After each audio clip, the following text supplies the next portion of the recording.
Hello everyone and welcome back to another tutorial where I'm going to show you how you can change your in-game username within the Ninja Party PC game. So let's get started right away. First of all, open up Ninja Party on your device, and once you are taken into the homepage, in order to change your username that you see at the top left corner, just click on the gear icon at the top right.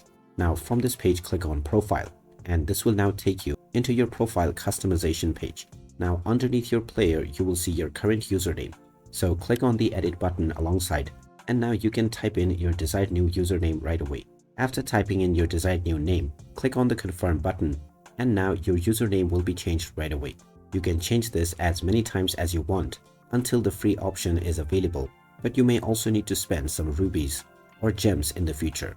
So there you have it. That is how easy it is to change your username on the Ninja Party game.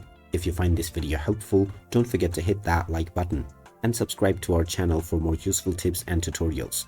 Thanks for watching, and I will see you again in the next video.